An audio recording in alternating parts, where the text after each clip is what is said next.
C'est un plaisir de vous retrouver sur le plateau de Lady vous écoute. Madame, messieurs, restez bien avec nous, avec notre adresse internet aussi, notre adresse mail pour nous écrire ladyvousécoute@gmail.com. Dites-nous d'où vous nous regardez et puis surtout votre avis sur ce sujet brûlant, passionnant que nous allons partager ensemble. Nous les recevons, nos invités du jour. Alors, la dame en rose, Laurence Valiamé, bonjour. Bonjour Lady. Vous êtes la fondatrice de Vas-y Maman et vous êtes là pour nous en parler. Merci d'être présente et avec nous Nelly Biola. Bonjour Nelly. Bonjour Lady. Vous êtes fondatrice de Elikia Events et bien sûr vous allez nous en parler. Merci d'être venue vous aussi. Et puis surtout, notre sujet s'intitule Maman, mais pas que. Vous le saviez déjà, les femmes sont pluridisciplinaires.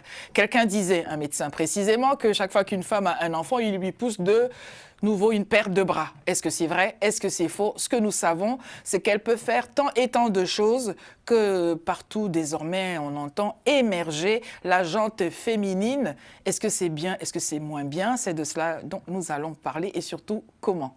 Ensemble, donc, nous vous recevons, mesdames. Je voudrais, Nelly Biola, vous remercier d'être présente. S'il fallait vous présenter autrement que fondatrice d'Elikia Events, vous avez à votre arc plusieurs cordes. Je vous laisse le soin de nous dérouler cela. Alors bonjour Lady, encore une fois de plus, merci pour me recevoir ici pour cette émission. Donc Nelly Biola, alors oui, fondatrice de Elikia Event, mais pas que. Mais pas que. Je suis donc déjà une femme, une épouse depuis 25 ans avec mon cher et tendre mari. Que nous saluons. Merci, salut à lui effectivement. Une maman de 6 enfants, 5 filles et un garçon. Et aussi la sœur d'eux, la fille d'eux, la copine d'eux, une amie d'eux. Donc voilà un peu comment je peux me décrire. Bon, eh bien voilà, la présentation est faite. Vous avez dit quoi? 6 enfants?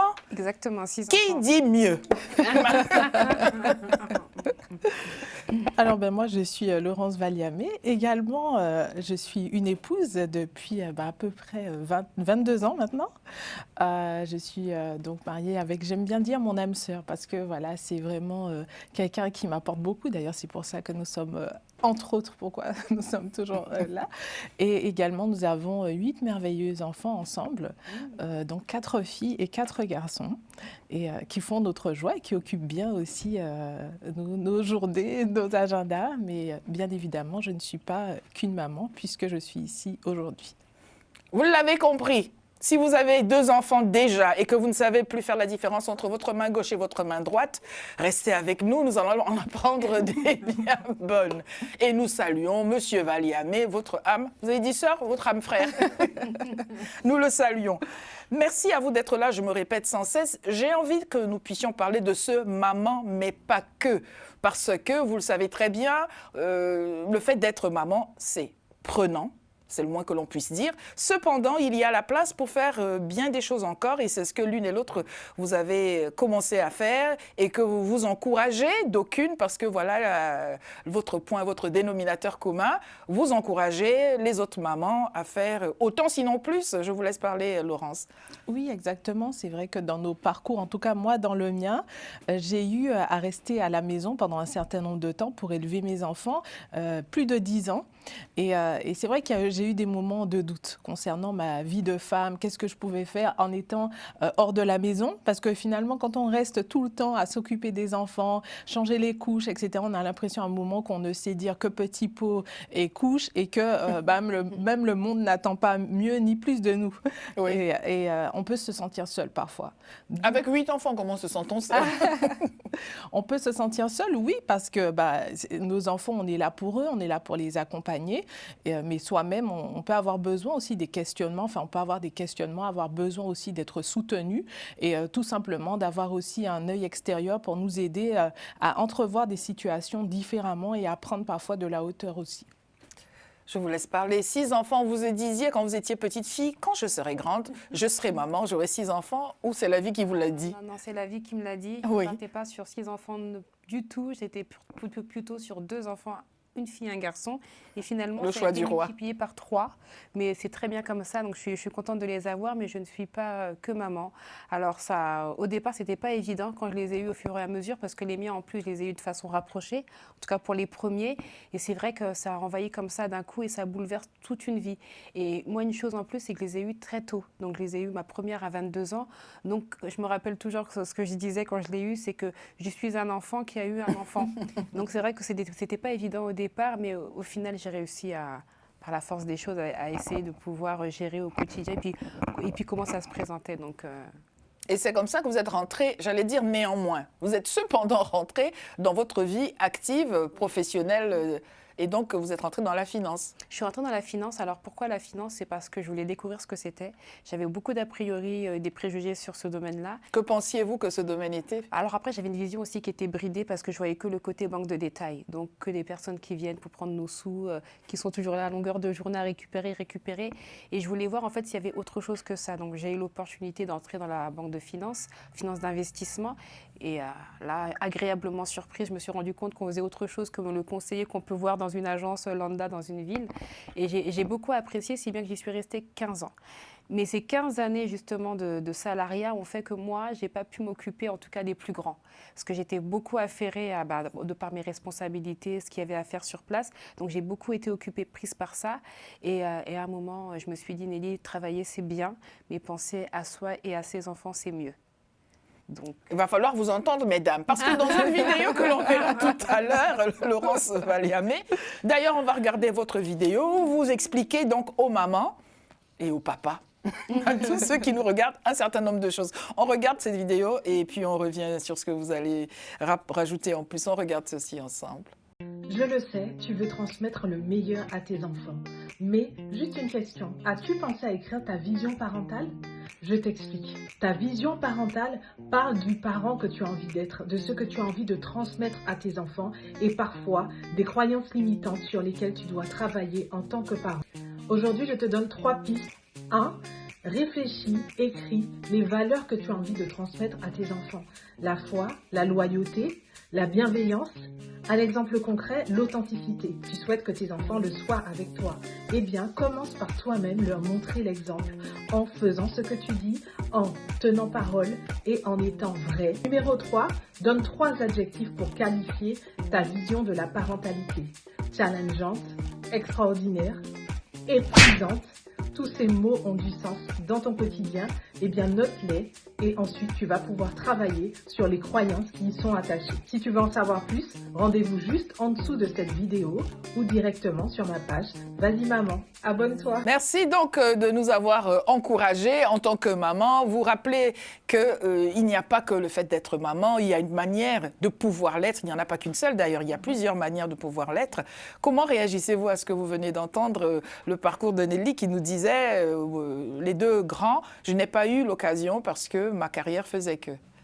C'est super intéressant pour moi parce que ça nous montre bien, comme vous le disiez, qu'il y a plusieurs façons d'être maman et que chacune, on écrit finalement notre histoire, l'histoire de notre propre maternité et on en tire des enseignements, des conclusions, des choses qui vont aussi aider les autres. Et finalement, c'est ça qui fait qu'on a envie de partager les unes avec les autres. Parce que pour ma part, dans mon parcours, effectivement, j'ai pu vivre la perte de confiance liée au fait justement de rester à la maison, comme je le disais tout à l'heure, et finalement d'avoir un moment cette impression qu'on ne fait que ça et qu'on ne sait pas faire autre chose. Mais finalement, d'autres mamans vont vivre tout à fait l'inverse. Et donc, dans ces moments-là, on peut s'encourager les unes les autres pour voir voilà, le côté, les aspects positifs et d'autres qui peuvent être plus challengeants en fonction de nos carrières finalement et de ce qu'on a envie de vivre.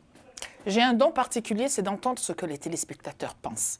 Il y en a qui disent, mais comment elle se sentait seule alors qu'il y avait des enfants autour d'elle? Et comment pensait-elle qu'elle avait perdu la confiance alors qu'elle avait quand même à son actif cet accomplissement que d'avoir ses enfants? C'est exactement ce que je disais dans le fait d'accompagner. Le besoin d'accompagnement vient de cela. L'idée qu'on peut se faire soi-même de ce qu'on est en train de vivre et la lecture qu'on peut en faire. Et c'est vrai que quand on est extérieur à la situation, c'est facile de dire, mais oui, c'est évident, tu as acquis de nouvelles compétences, voilà, tu t'es enrichi de plein de choses. Oui, mais parfois on a juste besoin que quelqu'un puisse nous le dire dire parce que en étant dans la situation, ben, parfois on ne voit pas. On ne se le dit pas. Exactement. Nelly. Clairement, totalement d'accord. Alors moi j'étais, l'effet inverse du coup, parce que le fait de ne pas de ne pas s'occuper de mes enfants, je me culpabilisais en me disant que j'étais pas cette bonne maman en fait, qui était disponible, présente pour ses enfants. Donc du coup, j'avais alors pas ce manque d'assurance, mais ce côté un peu coupable où je me disais, je suis pas là pour ces enfants-là. Mon mari avait un peu la casquette à la fois de papa et maman parce qu'il comblait les fois où moi je pouvais pas être là. Donc moi c'était un peu l'effet inverse. Alors si un peu manque d'assurance parce que devant les enfants on a l'impression de pas être légitime au final. Parce que moi je me rappelle de ma fille aînée quand je me déplaçais pour mon travail parce que j'avais des équipes au Portugal. Et que moi, je voulais combler un peu ce vide en lui ramenant des cadeaux. Elle me faisait comprendre, en fait, tes cadeaux, j'en ai rien à faire. Moi, ce que je veux, c'est ma maman. Donc moi, c'était un peu ce manque d'assurance en disant, je ne suis pas la maman qu'elle aurait aimé que je sois. Donc... Y a-t-il des mamans parfaites? Y a-t-il des enfants parfaits? Grande est la question. Lady vous écoute @gmail.com. Écrivez-nous, partagez-nous votre vécu. Et puis, vous avez certainement des questions. Promis, elles seront redirigées à nos invités qui pourront apporter leur expertise. Parce que finalement, être maman, on va parler de vos métiers par après, mais être maman en soi, c'est de véritables compétences, oui ou non? Oui. Non, clairement, oui. Aviez-vous prévu d'être maman de 8 enfants? Non. C'est la vie qui vous l'a appris. C'est ça. Il paraît que depuis mon jeune âge, je parlais à mes proches du fait que je voulais une très grande famille. Mais ce qui est drôle, c'est que je ne m'en rappelle pas. Vous ne vous en rappelez pas, mais vous l'avez fait. Voilà. Bon, alors ces compétences, quand on est maman, est-ce que c'est une expertise? Je disais, est-ce qu'il y a un meilleur moyen de l'être où chacune finalement va l'être selon les réalités qui sont les siennes et puis peut-être s'autoriser un certain nombre d'erreurs? Alors moi, je pense que oui, c'est en fonction de situations qui viennent s'exposer à soi. Il n'y a pas de maman parfaite et puis il n'y a pas un mode d'emploi pour être maman. Je pense qu'on le découvre vraiment sur le terrain. Et je pense aussi que même si ma mère m'avait partagé son expérience, les enfants que moi j'ai n'ont pas le même caractère que moi j'avais à l'époque ou bien mes frères et sœurs. Donc on se permet d'avoir un espèce de capital de compétences, d'expertise qui se construit en fonction des personnes aussi qu'on a en face de nous à travers nos enfants. Et moi, je sais que je suis une maman qui, avec les 6 enfants que j'ai, j'adopte pas la même attitude en fonction de qui se présente devant moi. Donc, en fonction duquel? Exactement. Chacun a une maman qui n'est pas celle des autres. Clairement. Et c'est parce que c'est le tempérament, le caractère, la façon d'être qui va faire que là, je peux me permettre d'être un peu plus sévère, là, lâcher un peu du lest. Donc, effectivement, on développe pas mal de compétences avec tous ces enfants-là. Maman, mais pas que, c'est le peu que l'on puisse dire, c'est le moins que l'on puisse dire si j'arrive à le dire moi-même. Les mamans sont donc polyvalentes, d'où qu'elles soient sous tous les cieux. Ici, vous êtes basé, vous, en France, en région parisienne. Tout le monde pense que c'est un miracle. Je pense bien, n'y a-t-il pas des esprits chagrins qui disent comment tout ça d'enfants? Vous n'avez pas entendu cette petite phrase? Bien sûr. Votre regard en dit long. Voulez-vous le décrypter pour tout le monde, s'il vous plaît? Non, mais moi, c'est la question qui revient souvent, juste pour rire un peu sur le fait qu'on soit une grande famille. À quand le 7e? Donc on sait déjà que à chaque fois que j'avais un enfant, c'est la question qui venait après. Donc la première, donc ça allait encore, la deuxième, mais à partir de la 3e, à quand le 4e, à quand le 5e, à quand le 6e, pour dire que en fait vous vous arrêtez jamais. Moi, je vais juste te poser la question des téléspectateurs. C'est même pas ma question. C'est votre dernier mot, le 7e? C'est le dernier mot, le 6e. Le 6e. Et le 7e Ce sont mes projets. Oui, et je partage cet avis également parce que j'ai l'impression que dans le fait d'avoir une grande famille, il aurait pu y avoir cette notion de nous, on a le droit de vous poser la question, comme si finalement c'était plus votre vie privée. Ça tombait dans le domaine public dès lors qu'on dépassait, je ne sais pas, peut-être 3, 4, 5. En fait, ça reste un projet familial et donc je ne vois pas au nom de quoi on devrait répondre à la question est-ce notre dernier ou non? Est-ce que vous comprenez que c'est mitigé, à la fois de l'admiration, de l'envie et peut-être un peu de... Oui, des fois on est... C'est compliqué tout ça. Le mépris, oui, et je respecte, tout comme on respecte une famille qui n'a qu'un enfant. Je veux dire, chaque famille écrit son histoire, on écrit la nôtre, ça peut ne pas plaire, ça peut déranger, ça peut intriguer, et je comprends vraiment tout cela. Par contre, la réponse aux questions, elle m'appartient. Donc, je ne réponds pas à cette question. Vous ne répondez pas. Ouais, et vous comprenez que les gens ne comprennent comprennent pas, que vous ne répondiez pas. Nous allons partir en vidéo, puisque vous êtes donc maman, mais pas que Nelly, et vous êtes la fondatrice de Elikia Events. En vidéo, nous allons regarder cela. Et ensuite, vous pourrez nous en parler beaucoup plus. Donc, Elikia Events, nous découvrons avec nos téléspectateurs. Salut Ingrid, j'ai une nouvelle à t'annoncer. Tu sais quoi? Je suis enceinte. Non, c'est pas ce que tu penses. Il y a 6 enfants. C'est pas un 7e enfant, c'est un nouveau projet et qui me tient à cœur. J'en avais déjà parlé, mais là, on rentre dans le vif du sujet. Je vous avais parlé il y a quelques mois d'un laboratoire culinaire. L'aventure continue, l'aventure prend une autre tournure et je vais vous présenter quel est ce projet de façon physique. Donc, je vous invite à découvrir ce magnifique lieu. Alors, il ne ressemble à rien pour le moment, mais je vous assure que ce qui se fera à l'intérieur surpassera tout ce que vous aurez pu vous imaginer. Donc, c'est le futur laboratoire culinaire d'Elikia Délices, le futur laboratoire culinaire, celui qui nous permettra de pouvoir brasser tout autre chose que les mariages, parce que j'aimerais juste préciser qu'on n'est pas que traiteur événementiel pour les mariages. Et pour moi, c'est vraiment un aboutissement parce que ça fait 7 ans que l'aventure est dure et le fait d'arriver à avoir ce lieu-là, ça nous permettra encore de faire de belles choses et de mettre en avant les cuisines d'Afrique et particulièrement la cuisine du Congo. Alors, je veux que vous suiviez cette aventure avec moi, que vous nous accompagniez et surtout avoir vos conseils, vos recommandations, vos tips, tout ce que vous souhaitez pour faire de ce lieu votre lieu. Alors, je compte sur vous. Ça prendra du temps, mais on a dit souvent que les belles choses prennent du temps à arriver. Donc, suivez-nous pour cette aventure et merci pour votre soutien. Ciao mes gourmets. Voilà qui est dit. Moi, j'ai une question. Vous avez dit ça fait 7 ans que ça dure. Depuis tout à l'heure, quand on parle de chiffres, moi, je compte... Alors, 7 ans depuis les bébés ou 7 autres années après les bébés? 7 autres années après l'existence d'Elikia Events. D'accord. Oui, donc ça fait 7 ans que l'aventure a commencé, donc de Elikia Events. Le dernier bébé a 2 ans. Donc ça fait 2 ans que j'ai fini avec tout ce qui est enfant, mais l'aventure, ça fait 7 ans que ça dure. On regarde et on voit en image donc ce que fait Elikia Events. Qu'est-ce qui vous donne envie? Donc, manifestement, vous êtes parti de votre métier dans la finance pour faire autre chose. Et donc, ce qui m'a poussée, c'est que déjà, la première chose, c'est que j'en avais marre d'être derrière un PC, d'être là au quotidien. Alors, c'était super intéressant, mais je pense que j'avais fait mon temps et surtout, je voulais donner du sens à ce que je faisais. Et moi, une des valeurs que ma mère m'a apportées, c'était de pouvoir donner de l'amour, donner de son temps, être généreuse et elle me l'a montré à travers la cuisine. Bien que je ne cuisinais pas chez mes parents. Alors ça, je ne l'ai jamais fait. Mais en tout cas, c'est comme ça qu'elle nous a éduqués.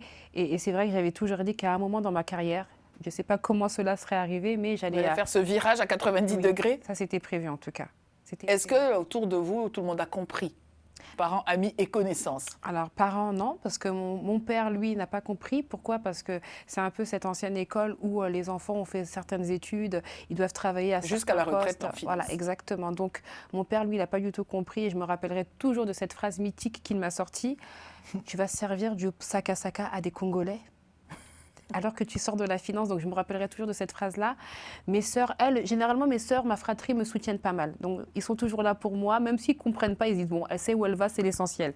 Donc, ils me soutiennent. Mais c'est vrai que mon père, lui, au départ, c'était tellement compliqué pour lui. Mon mari m'a soutenue, mais il était un peu perturbé parce qu'il ne savait pas trop dans quoi on se lançait. Donc, il ne savait pas trop quel impact ça aurait dans notre quotidien. Mais non, sinon, j'ai eu du soutien. En tout cas, le cercle proche m'a soutenue, oui. Petit détour par vos fratries respectives, mesdames, avec tout le respect que je vous dois. Grande fratrie? 5 enfants. 5 frères et sœurs? 4 frères et sœurs. 4 frères et sœurs. Est-ce que vous pensez que c'est en lien avec vos familles respectives par ailleurs que quand vous avez des grandes familles? C'est possible, oui. Car de votre côté, grande fratrie? Oui, enfin 5 aussi, on est 5. C'est un chiffre mythique. Donc si vous êtes 5 frères ou sœurs, méfiez-vous. Préparez-vous. Préparez-vous à une grande famille, ça pourrait être possible. Oui, après, c'est vrai que pour nous, c'est naturel parce que quand on échange avec d'autres personnes qui, justement, sont issues de fratries où il y a moins d'enfants, ils ont un peu du mal à comprendre comment on fait pour, je sais pas, cuisiner autant, gérer autant de personnes à la maison, alors que finalement, c'est vrai que pour nous, c'est un peu une évidence dans le sens où on a grandi dans des grandes fratries, donc on a eu l'habitude de vivre ensemble, de cohabiter ensemble, de faire de grandes quantités de nourriture, voilà. Et donc, vous vous mettez à accompagner les mamans. Maman, mais pas que, précisément, c'est le nom de votre... non, c'est Vas-y Maman, Oui. je m'y perds. Oui, mais aussi, vous avez vu, avec les enfants, il faut compter, les mamans, il faut compter, et moi, je m'y perds. Donc, oui, parce que je vais y arriver. Il faut que j'apprenne à parler français. Vous faites la promotion de ce que être maman ne signifie pas qu'on ne soit pas apte à pouvoir faire toute autre chose. C'est bien cela. Oui, c'est ça. Qu'est-ce qui vous donne envie donc de commencer à faire cela et surtout comment vous le mettez en œuvre parce que manifestement vous avez déjà la famille à gérer et pourtant vous réussissez. Oui, alors moi, c'est vrai que ce programme a été inspiré vraiment de mon propre parcours, comme je le disais, des propres freins que j'ai pu rencontrer au travers de ma maternité et de la façon dont j'ai pu devoir rester à la maison, comme je l'ai dit tout à l'heure. À un moment donné, je me suis posé la question de ma vie professionnelle. Qu'est-ce que j'allais pouvoir faire? Et comme le disait Nelly, qui aurait du sens et qui pourrait finalement être cohérent avec ma famille nombreuse. Il y a quand même les enfants, il faut s'en occuper et il faut prendre du temps aussi pour eux.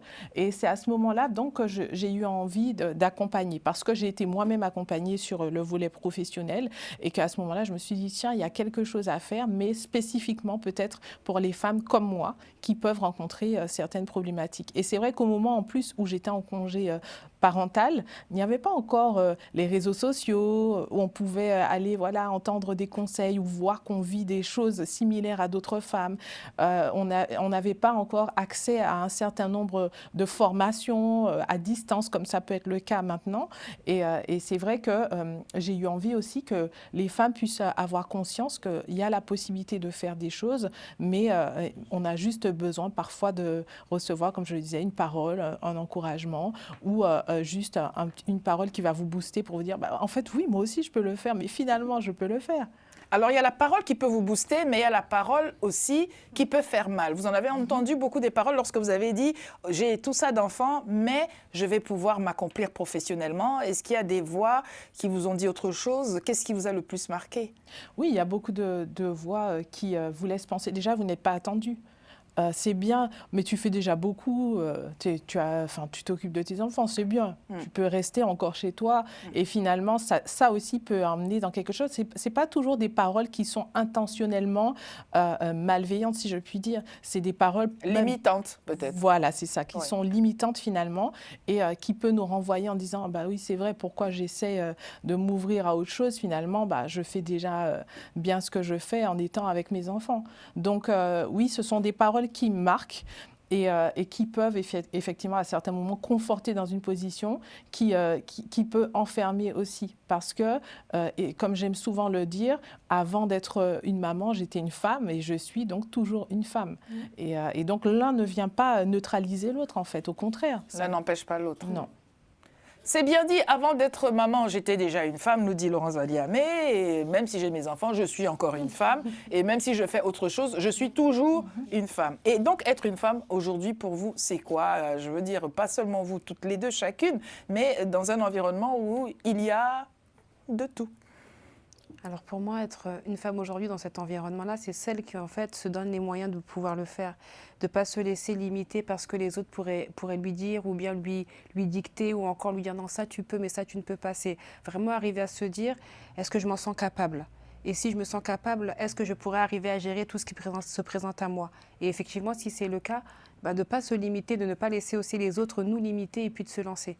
Et j'aime le dire souvent là depuis quelques temps, c'est le jeu, il est entre mes mains, en fait, en tant que femme. J'ai un jeu de cartes et j'ai plusieurs cartes, en fait, entre mes mains. Et c'est à moi de distribuer le jeu au moment où je pense que c'est le bon. Donc, être cette femme-là, pour moi, c'est ça. C'est que j'ai le jeu. Je veux être maman à un moment. Alors, quoi qu'il arrive, je le ferai toujours, mais je veux vraiment le manifester. Je le manifeste. Je veux être la boss lady ou bien cette... businesswoman, je le suis, je vais être la femme de son mari et je le fais pleinement et je lui donne le temps qu'il lui faut, je le fais aussi. Et à un moment, je veux aussi me ressourcer moi en tant que femme, et je prends ce temps-là. Donc ne plus avoir à choisir, mais de faire tout simplement. J'entends dans mon oreillette que je n'ai pas les téléspectateurs qui se posent la question de comment elles font. Comment faites-vous pour donc parvenir à vos fins? On a compris que vous êtes pluridisciplinaire, mais comment faites-vous pour tout bien faire? Alors, tout bien faire, en tout cas faire au mieux, parce que la notion de tout bien faire, peut parfois nous limiter, dans le sens où on se dit bah, il faut absolument faire comme ça, et parfois c'est ça qui nous limite, en se disant bah, si j'ai pas pris cette voie et que j'ai pas bien fait comme ça, en donnant le goûter à telle heure, donc finalement j'ai pas bien fait. Alors que finalement ce qui nous aide, je crois, à faire tout ce qu'on fait, c'est en créant notre propre écosystème, notre propre système d'organisation qui fait que dans mon organisation à moi, eh bien telle chose est mise en priorité par rapport à d'autres. Une anecdote, dernièrement, j'avais vraiment beaucoup de choses à faire, comme d'habitude, mais là encore plus, je crois. Et j'échange avec une de mes filles qui a 16 ans et elle me dit, j'ai dit cet après-midi, je ne pourrai pas, j'ai un rendez-vous important. Et donc, elle me dit, mais c'est quoi ton rendez-vous important? Je dis, je dois aller me faire les ongles. Elle a dit, ah oui, effectivement, c'est un rendez-vous important, tu ne peux pas le rater. Mais en fait, parce que oui, c'est un rendez-vous important pour moi, pas parce que nécessairement je veux avoir les ongles bien faits, que même si voilà, c'est très agréable, mais surtout parce que c'est un moment que je me donne, où je vais avoir 1h30, où je vais être posée, où je vais pouvoir me détendre et mieux repartir pour aller chercher mes enfants, parce que bah, voilà, j'ai fait quelque chose qui m'a fait du bien finalement. Ce qui retient mon attention, c'est à 16 ans, elle a compris que c'est un rendez-vous important. Vous l'avez compris comme moi, ou ça va de soi d'avoir à 16 ans une petite voix qui dit des choses aussi sensées? Je pense que oui, ça, après, avec toute l'expérience qu'il y a aussi autour de la famille, ça va de soi à un moment, ces grandes fratries-là, ces grandes familles, elles arrivent à se dire qu'il y a un temps pour chaque enfant, il y a un temps pour la maman, donc ça se fait naturellement, honnêtement. Quelles sont vos perspectives? Nous ne sommes pas du tout à la fin de l'émission, mais tout de même, jusqu'où allez-vous aller avec votre vision des choses? Comment voyez-vous l'avenir qui est le vôtre professionnellement? La famille, je ne pose pas la question parce que voilà, les choses se font. Mais est-ce que vous vous êtes dit, je vais faire juste ceci, ou est-ce que vous suivez aussi la dynamique qu'apporte votre profession aujourd'hui? Oui, pour moi, c'est important de suivre la dynamique, et je voudrais juste revenir sur l'aspect donc de l'échange avec ma fille, puisque oui, je disais que j'en ai 4, et pour moi, c'est très important l'image que je peux renvoyer à mes filles et ce que je peux leur inspirer en tant que femmes, en tant que futures femmes qui sont en train elles-mêmes d'écrire leur propre histoire. Et donc, pour moi, tout ce que je peux leur apporter, les échanges qu'on peut avoir, parce que c'est vrai, on échange beaucoup, et que je veux qu'elles soient aussi imprégnées de cette dynamique dans laquelle je suis, dans le sens où pour voir qu'elles-mêmes, elles n'ont pas à se limiter. Et pour moi, tout ça, c'est la dynamique qui me donne envie d'avoir de l'impact aussi sur d'autres filles, jeunes femmes qui ont aussi elles-mêmes leur propre réalité à gérer, leur propre histoire. Et donc, c'est important en tout cas pour moi de ne pas se limiter aujourd'hui. Qu'est-ce que on pourrait ne pas faire si, c'est à nous en fait, comme disait Nelly, de pouvoir y aller avec les valeurs, parce qu'on a un socle, il y a des choses qui nous portent, et donc ces choses-là font qu'on est ancré pour pouvoir en tout cas aller de l'avant. On va répondre à la question de votre papa si vous le voulez bien. Ma fille, vas-tu servir du sac à sac à des Congolais qu'il vous a dit? Et donc, aujourd'hui? Aujourd'hui, mon père, il est très fier de moi. C'est vrai qu'au début, alors pas qu'il n'y croyait pas, mais il voyait ça plutôt comme une activité qui était secondaire, tertiaire, enfin tout ce qu'on peut y mettre. Mais aujourd'hui, il est tellement fier. Pourquoi? Parce que en fait, j'ai essayé de l'accompagner, de l'impliquer en fait dans cette activité. Je me suis dit comment je vais faire pour l'intéresser, parce que je peux pas non plus le laisser comme ça avec cette pensée limitante qu'il a vis-à-vis de ce métier-là. Et il faut qu'il voit qu'à travers ça, il y a beaucoup d'autres choses qui peuvent arriver derrière. Et donc, je me suis retrouvée un jour, on m'a invitée pour participer à une conférence autour du forum agroalimentaire en Afrique, et on m'a invitée pour être intervenante. Donc, comme il était là, parce qu'il n'est pas en France, il est à l'étranger. Donc j'ai profité, j'ai dit, écoute papa, si tu ne fais rien, accompagne-moi. Mon père est de métier, il est de journaliste.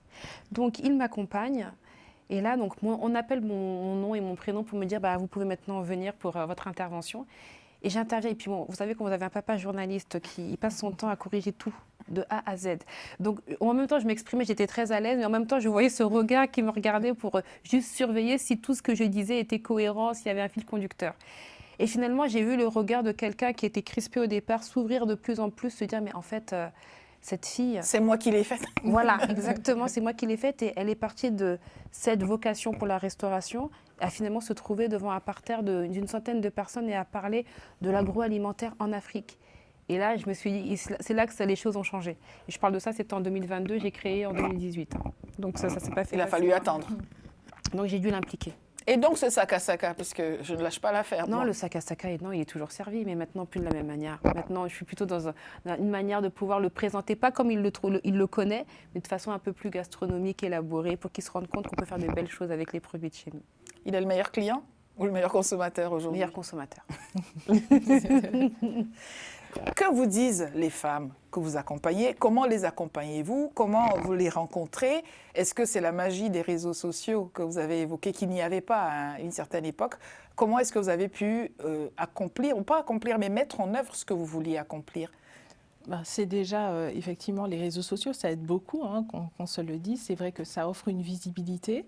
Et donc, j'ai pu rencontrer aussi beaucoup de femmes au travers des réseaux sociaux, non seulement parce qu'elles viennent vers moi via ma page, etc., aussi parce que ça permet d'autres opportunités de pouvoir aller participer à des événements. Pardonnez-moi de vous interrompre, ne perdez pas le fil, mais qu'est-ce qui les fait venir vers votre page? Alors, souvent, c'est l'histoire. C'est mon histoire. Déjà, c'est vrai que souvent, quand on dit, alors de prime abord, on ne se dit pas forcément, il paraît que j'ai 8 enfants. Donc, c'est vrai qu'une fois qu'on a sorti cette carte, forcément, ça retient un peu. Donc, voilà, les femmes sont attentives à mon histoire et qui est quand même une histoire, je pense, qui n'est pas toute lisse, hein. J'ai connu aussi la perte d'un enfant. J'ai eu quand même vécu de l'adversité. Donc, c'est vrai que les femmes peuvent aussi se retrouver dans ce que je peux partager et voir que finalement, même si on a l'air de gérer, on a aussi des problématiques comme toutes les femmes. Et je crois que ça aussi, ça leur parle. Le fait de dire, effectivement, moi aussi, je fais face à telle situation, mais toi, tu sais de quoi je parle. Et donc, les femmes se sentent souvent plus en confiance pour venir parler et se livrer aussi sur des choses qui sont très, très personnelles. Sur quelle page Instagram? Donc c'est ça, les réseaux sociaux. On peut le dire ou on peut ne pas le dire? Bien sûr. Alors, je vous laisse le dire. Donc la page, c'est Vas-y Maman, tout simplement. Vas-y Maman. Vous allez trouver des conseils, un petit peu de mon quotidien, parfois avec les enfants. Pas trop, parce que je ne vais pas non plus montrer. Mais... Parce que ce n'est pas leur choix, c'est le vôtre. Ouais, oui. C'est ça. Pour ceux qui ont fait le choix, les plus grands, vous pouvez aussi les apercevoir. Mais en tout cas, voilà. Et donc, je partage aussi mon actualité. Et vous pouvez facilement me contacter. C'est avec plaisir que je réponds à chaque fois aux messages. Et vous saurez qu'elle était sur le plateau de Lady vous écoute sur la page Instagram. Je vous retourne la question. Comment est-ce que les personnes sont venues à vous? Comment? Parce que je sais que vous accompagnez des femmes aussi. Oui. Quelle a été la stratégie que vous avez dû déployer pour cela? Alors la stratégie, elle s'est faite grâce à l'activité Elikia, parce que les gens, pareil, hein, comme le disait Laurence, on parle un peu de soi, parce que les gens aujourd'hui, ce qui les intéresse sur les réseaux sociaux, c'est pas que le produit qu'on vend, c'est toute l'histoire qu'il y a derrière la personne qui est fondatrice de ce projet-là. Et c'est vrai que moi, les questions qui revenaient souvent, c'était de savoir mais comment tu fais? Tu as une activité, tu es maman de 6 enfants, et puis tu fais ceci, tu fais une formation. Donc, ils se posaient des questions de savoir mais à quel moment, en fait, tu arrives à pouvoir jongler entre toutes ces casquettes. Et c'est ça, et c'est de là qu'est partie un peu l'idée de pouvoir mettre en place toutes ces conférences où je réunis des femmes, justement pour leur faire, pas comprendre, mais en tout cas leur partager mon expérience en disant, si j'ai pu le faire, c'est qu'en fait, on est toutes capables de le faire avec de la volonté et puis les personnes autour de soi pour pouvoir nous booster. Donc ça, c'est de ça qu'est partie l'idée de toute la conférence. Mais après, pour la partie Elikia, comment les gens viennent à nous? Parce qu'ils sont intrigués, parce que généralement, quand on parle des cuisines africaines, j'ai bien des cuisines, les gens pensent tout de suite à tout ce qui est grossier en termes de présentation, le côté gras, le côté un peu épicé ou piquant. Et c'est vrai que lorsqu'on voit la page d'Elikia, on fait de la cuisine congolaise, des cuisines d'Afrique, mais raffinées. On essaye de mettre vraiment un côté élaboré et ça interpelle. Parce que moi, je donne beaucoup d'importance à tout ce qui est visuel. Parce que je me dis, on mange d'abord avec les yeux avant de chercher à pouvoir goûter. C'est d'abord le visuel qui doit attirer. Et c'est vrai que j'ai beaucoup travaillé sur ça et sur les réseaux sociaux, en tout cas, c'est ça qui attire pas mal. Quel message voulez-vous adresser à celles des femmes qui ont beaucoup d'enfants, par exemple, et qui vivent cela comme un fardeau? Elles nous regardent, elles ne sont pas forcément ici, elles sont à l'autre bout de la planète. Et peut-être qu'elles aspirent, elles aussi, légitimement, à faire bien d'autres choses, sauf que peut-être que le contexte ne s'y prête pas. Qu'est-ce que vous avez envie de dire pour les encourager? Qu'il y a un chemin, il y a aussi des saisons. Ce serait faux de dire que aujourd'hui, tu veux une pomme, vas-y, prends-la, si tu n'avais pas encore semé quelque chose. Enfin, je veux dire, il y a des cycles, il y a des saisons. Et c'est vrai qu'en tant que maman, on traverse aussi des saisons, il faut se le dire, où parfois le moment n'est pas encore peut-être opportun pour aller lancer un projet comme Elikia en allant directement sur le marché en tant que traiteur, etc. Mais ça peut être un moment où tu es à la maison avec ton enfant, ou voilà, tu viens d'accoucher, tu peux avoir par exemple un carnet où tu vas commencer à noter tout ce que tu as envie de faire, la vision qui te revient à chaque fois où tu te dis « Ah ça, j'ai vraiment envie de faire ça ». Là, dans ce temps-là, par exemple, tu peux noter.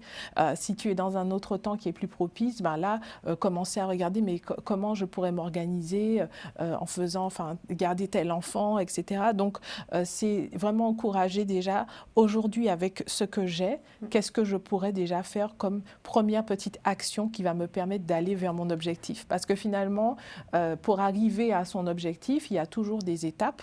Et donc, il faut prendre le temps aussi de monter ces étapes et puis d'y aller en se fixant des steps. Parce que sinon, on peut avoir l'impression qu'on ne va jamais y arriver. Donc voilà, les encourager, commencer quelque part aujourd'hui, même si c'est un petit pas, mais en tout cas, ça permettra déjà d'avancer vers l'objectif. Et le qu'en dira-t-on? Parce que voilà le véritable obstacle. Il y a la petite voix intérieure qui fait qu'on se dit un certain nombre de choses, mais il y a surtout des voix autour qui ne sont pas forcément, qui n'ont pas la vision de chacune et qui sont des vents contraires. Ah, le qu'en dira-t-on? Alors c'est vrai que moi au début j'ai beaucoup fait attention à ça. Mais vraiment énormément, et ça m'a ralenti, je pense, sur pas mal de choses. Et ça m'a même limite, à un moment, j'ai été poussée à pouvoir tout abandonner. Mais à un moment, quand il y a la chose qui est en soi, qui vibre tellement fort, que c'est même plus fort que ce qu'on peut ressentir comme mal-être, non, je sais que c'est comme une mission de vie, en fait. Moi, je me rends compte qu'avec Elikia, je fais de la cuisine, oui, c'est vrai, mais il y a encore beaucoup d'autres choses, d'un point de vue humain, je parle, qu'on fait autour de cette activité-là. Et c'est ça véritablement qui me porte. Donc le qu'en dira-t-on, à un moment, je me suis dit, Nelly, de toute façon, que tu fasses ou que tu ne fasses pas, le qu'en dira-t-on, il existera toujours. Donc vaut mieux faire et ne pas avoir de regrets. Alors avec de façon stratégique, comme le disait Laurence, avec quelque chose de bien organisé, bien structuré, mais en tout cas, il faut le faire juste pour éviter de pouvoir tomber dans tout ce qui est chagrin ou regret, ou bien comme j'aime le dire dans mon entourage, dans les cimetières, il y a beaucoup de personnes au dernier moment de leur vie qui se sont retrouvées hyper crispées, vous savez, au dernier jour, parce que certainement elles devaient regretter en fait de ne pas avoir fait certaines choses qu'elles auraient pu quand elles étaient vivantes. Donc le qu'en dira-t-on, moi je dis, il faut avoir la force d'aller au-delà de ça. Si on entend vos expertises respectives, vous travaillez beaucoup sur l'Afrique aussi, mais pas que, et vous sur la Caraïbe, on a vu quelques images. Alors ce choix, c'est volontaire? Vous êtes en France, on pourrait s'attendre à ce que ce soit essentiellement ici, et pourtant. Oui, après, dans notre culture, notre éducation, forcément, on vit les choses différemment. Et donc, forcément, quand on est issu de la Caraïbe ou de l'Afrique, on va avoir des modèles aussi d'éducation qui sont différents. Et comme je le disais, quand on est, par exemple, sur les réseaux sociaux, finalement, on va naturellement attirer des personnes, si je puis dire, qui nous ressemblent, en tout cas, qui se retrouvent dans notre histoire. Et donc, c'est cela qui fait que, naturellement, on va avoir plus d'ouverture sur les pays de la Caraïbe ou de l'Afrique. Maintenant, forcément, n'importe qui, si je puis dire, peut venir à nous. Maintenant, voilà, c'est un petit peu comme ça que les choses s'orientent par elles-mêmes. Et puis, bon, il faut le dire, oui, dans mon parcours, dans même la construction de mon projet, j'ai pu aussi identifier des facteurs qui nous sont propres par rapport à notre propre histoire et culture, et donc qui fait que pour moi, il y avait besoin aussi que nous puissions revisiter certaines choses. C'est de cela dont nous allons parler dans cette dernière partie d'émission. Ces spécificités, vous les avez identifiées aussi sur les femmes, par exemple au Congo ou ailleurs en Afrique? Oui, je les ai également identifiées. Alors après, c'est vrai que moi, au départ, quand je me lance dans ce projet, je veux faire valoir la cuisine congolaise. Mais finalement, je me rends compte, parce que qu'est-ce qui m'amène finalement à faire de la cuisine congolaise, mais aussi afro-péenne? Je vous explique pourquoi. Parce que donc, je suis née au Congo, je suis arrivée en France, j'avais l'âge de 1 an. Sauf que lorsque je vais au Congo, on m'appelle la française. Et quand je suis ici, on ne dit pas la congolaise, parce qu'on ne le sait pas en me voyant, mais on m'appelle l'africaine. Donc j'avais comme pas une crise identitaire, mais je me cherchais un petit peu. Et je me suis dit, mais Nelly, au lieu de te chercher, en fait, tu es un peu des deux. Donc, tu peux faire ce projet-là, mais sans laisser de côté la culture un peu française, parce que tu as baigné dedans au final. Mais profondément, il faut que tu mettes en avant aussi ta culture congolaise, parce que la première chose qu'on voit lorsqu'on te regarde, c'est ce côté-là. Donc, pour moi, c'était naturel que je puisse d'abord mettre en avant ma culture, mais maintenant mettre ma culture entre guillemets made in France, si je peux le dire tel quel. Donc si je mets ma culture en avant, je mets des personnes qui me ressemblent aussi. Donc je le fais pour honorer mon pays d'une façon patriotique, mais je pense aussi à ces femmes-là, parce que je m'oriente beaucoup pour les femmes, excusez-moi messieurs, mais je pense à celles qui me ressemblent. C'est à leur avantage. Le plus. Donc je me dis, Nelly, fais-le pour toi, mais fais-le aussi pour faire gagner du temps à des femmes qui te ressemblent. Donc vraiment, aujourd'hui, Elikia m'a fait arriver sur cette cause-là. Je suis animée par le fait de penser à toutes ces femmes-là qui sont là-bas au pays pour voir comment je peux contribuer vraiment à mon niveau et de façon toute humble à pouvoir les aider elles aussi à émerger. Qu'est-ce qu'elles sont en droit d'attendre de vous, concrètement? Du temps, de l'écoute, de l'énergie, de l'expérience, du soutien aussi, des paroles d'encouragement, des actions fortes aussi dans la limite de ce que je pourrais faire. Vraiment, alors je ne me donne pas, je ne me livre pas, non, c'est vraiment pas ça, mais en tout cas disposée et disponible pour pouvoir faire en sorte qu'elles aussi puissent trouver ce pourquoi elles ont été emmenées ici-bas. Si je vous dis Superwoman, vous vous reconnaissez dedans ou pas du tout? Vraiment. Quand vous voyez une maman qui a, j'allais dire qui n'a que, une maman qui n'a pas autant d'enfants, est-ce que vous trouvez que peut mieux faire? Non, pas du tout. Pas du tout. Et dernièrement, ça me rappelle un échange que j'ai eu avec une jeune femme qui avait vu une de mes stories. Justement, je parlais du postpartum, donc cette fameuse période après l'accouchement, et elle venait d'accoucher. Et donc, elle me disait, je n'ai pas osé au départ venir te demander conseil par rapport à mes problématiques, parce que je me suis dit que tu allais trouver ça ridicule, quoi, franchement, que j'ai du mal alors que c'est mon deuxième. Pas du tout. Pas du tout. Et d'ailleurs, j'aime bien dire que je galérais quand j'avais un enfant, plus que quand plus que le 8e en plus, parce que voilà, on a une expertise et puis qu'on a moins de pression aussi au bout d'un moment. Mais à aucun moment, je ne me fais cette remarque. Jamais. Vous ne vous dites pas Superwoman? On m'appelle Superwoman. Ah ben voilà. Mais en tout cas... Quand on vous appelle, il faut répondre. Mais en tout cas... Qui dit-on que je suis? Ouais. Super maman, Superwoman. Mais non, je ne me donne pas, en tout cas, comment dire, pour moi, ce n'est pas non plus par mes propres forces que je fais tout ça. Non, je m'appuie beaucoup aussi sur ma foi et c'est vrai que ça me porte. Est-ce que vous comprenez qu'on considère que vraiment vous êtes efficace, même si vous reconnaissez par ailleurs que ça ne tient pas qu'à votre force physique? Oui, bien sûr, et c'est toujours encourageant. C'est encourageant dans les moments où c'est plus difficile, parce que clairement, il y en a. Ah, la bonne heure, enfin une parole sensée sur ce plateau. Voyez-vous, amis téléspectateurs, tristes, oui, elles ont des moments difficiles quand même. Oui, bien sûr qu'on a des moments difficiles, mais cela va de soi. J'aime bien dire, mais ça va de soi.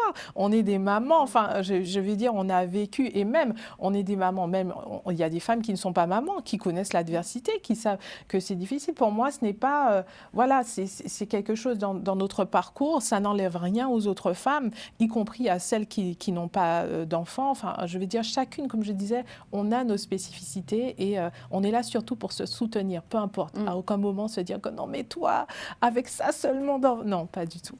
On a bien compris que vous vous retournez spontanément vers des publics, vos publics, oui, le public des femmes que vous accompagnez est naturellement un public fait qui du Congo, qui de la Caraïbe. Et j'ai juste envie de vous proposer un défi. Est-ce que vous pouvez considérer, et vous reviendrez, on ramassera les copies, dans un an à peu près, nous dire ce que vous avez fait l'une et l'autre avec ces autres publics, c'est-à-dire que vous, avec les femmes en Afrique, et vous, avec les femmes de la Caraïbe. Est-ce que c'est compliqué ce défi? Non, non, pas du tout, pas du tout. Elles ont dit non en cœur. Quelle vision, quel regard avez-vous de ces femmes? Pour moi, c'est toujours inspirant. Et je regarde aussi beaucoup vers l'Afrique, justement, que c'est un continent que j'aime beaucoup, où j'ai déjà été plusieurs fois. Et vraiment, j'ai un attachement qui fait qu'au contraire, je suis attentive à ce qui se passe. Alors, c'est vrai que je vais, pour l'instant, pas connaître autant les problèmes, les problématiques auxquelles elles font face par rapport au fait que je n'ai pas vécu là-bas. Vous posez la question à, voilà, à Nelly qui est censée savoir et vice-versa, non? C'est ça, exactement. Je voudrais créer, tisser du lien social. Vous avez compris mon obstination. Mais c'est avec plaisir. Et d'ailleurs, moi, je viendrai en Afrique, peu importe le pays, avec grand plaisir pour pouvoir partager aussi avec les autres femmes et qu'on puisse s'enrichir de nos différentes expériences, oui. Et la Caraïbe, donc? Ah oui, la Caraïbe, c'est en projet en tout cas. En cuisine aussi? En cuisine aussi, parce que dans mes équipes, aujourd'hui, j'ai des personnes de la Caraïbe. Et on parle de ce projet-là, justement, d'aller aux Caraïbes pour pouvoir faire quelque chose autour de Elikia et pas que d'ailleurs, avec les femmes. Donc oui. Non, ça m'inspire. Moi, je me dis, toutes les personnes avec lesquelles je bosse, il y a plusieurs nationalités différentes. Donc le projet, c'est de pouvoir faire le tour de chaque pays qui se trouve dans l'équipe. Je voudrais, dans la page agenda, vous montrer l'affiche d'un événement qui se tient tout bientôt. C'est le marché de Noël africain. Donc, on va regarder cela. C'est pour vous inviter, vous, amis téléspectateurs, pour vous inviter à aller sur place à ce marché international africain. C'est un marché de Noël où vous pouvez donc trouver l'Afrique qui se sera déplacée. C'est du 6 au 7 décembre 2025. Et c'est à Pantin, en région parisienne. C'est le MINA. Nous aurions dû, dans la page agenda aussi, vous parler du symposium dont vous voyez l'affiche juste après celle du marché africain. Mais nous voulons saluer aussi Jeanne-Louise Njanga, qui est une maman, mais pas que, avec à son actif des jumelles aussi, et qui crée donc ce marché africain depuis une vingtaine d'années. Et qui plus est, elle est poétesse. Donc vraiment, les mamans font beaucoup de choses et on voudrait les encourager. Je voudrais proposer qu'on regarde ensemble votre deuxième vidéo parce que c'est là que vous parlez à un public de femmes pour leur dire un certain nombre de choses. Donc nous allons partir à la régie voir ce que Moustapha Kanté, qui réalise cette émission, va nous montrer en image votre deuxième vidéo. Vous êtes assise dans un beau fauteuil, vous parlez à des mamans. On va écouter ce qu'il leur est dit. Elles étaient 4 en train de travailler sur leur portrait de la maman idéale. Et lorsqu'on va revisiter ce qu'elles ont posé, on voit que ce qui a été posé en dernier, c'était tout ce qui concernait l'écoute de soi, l'épanouissement de soi, le fait de pouvoir construire ses propres projets et les développer. Et lorsqu'on était en haut, on était exclusivement sur tout ce qui concernait les besoins de l'enfant, les besoins de la famille et tout ce qui pouvait y avoir autour. Voyez, et donc pour moi, comme reflet, ça dit quoi? Ça dit que dans notre inconscient, en tant que maman, dans l'éducation qu'on a eue et la façon dont on s'est construite, eh bien, on a retenu le fait que, premièrement, ce qui était important, c'est d'abord de pouvoir prendre soin de tout le monde avant de prendre soin de soi. Et que ça venait comme en contradiction avec le fait d'être une, entre guillemets, bonne maman. Alors qu'en réalité, être une bonne maman, c'est déjà être bien soi-même pour pouvoir s'occuper de ses enfants. Et finalement, j'ai envie de dire que chacune, on est une bonne maman pour notre enfant. Parce qu'à partir du moment où on réussit à être à l'écoute et qu'on réussit à trouver la façon dont on se sent heureuse, épanouie, eh bien c'est ça qui va faire de nous de trouver le bon système en fait, le bon écosystème autour de nous pour pouvoir mener à bien nos missions de maman et nous-mêmes nous accomplir en tant que femmes, parce que finalement, avant d'être, même pas finalement, premièrement, avant d'être des mamans, nous sommes des femmes. Donc, voilà, nous avons donc entendu, ce sont ces conseils avisés pour les mamans qui en ont besoin et pour celles qui ne savent pas qu'elles en ont besoin. Je voudrais que nous allions vers vos mots de la fin respectifs. Nous finirons sur l'affiche du marché international africain, c'est le marché de Noël. Mais avant cela, vos mots de la fin. Le mot de la fin, comment je peux le définir? C'est que tant qu'on a la force, tant qu'on a l'envie, la volonté, il ne faut pas se mettre des limites à soi-même. On a déjà beaucoup de limites que les gens autour de nous peuvent nous mettre. Et si on s'en ajoute, ça risque d'être compliqué. Donc moi, j'aimerais juste encourager des personnes, pas que des femmes, élargir un peu le champ et encourager des personnes à y aller. Et dès qu'on se sent prêt, à foncer. Parce que quand on ne le fait pas, finalement, on finit par regretter. Donc allez-y.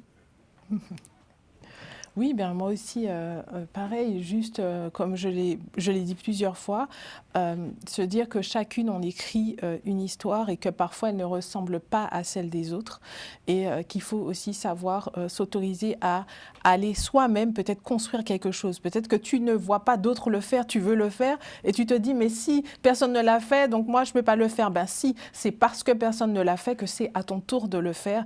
Donc allez-y, faites. Allez-y les mamans, si vous ne l'avez pas fait, vous êtes peut-être aussi la solution à quelque chose, quelque part pour quelqu'un.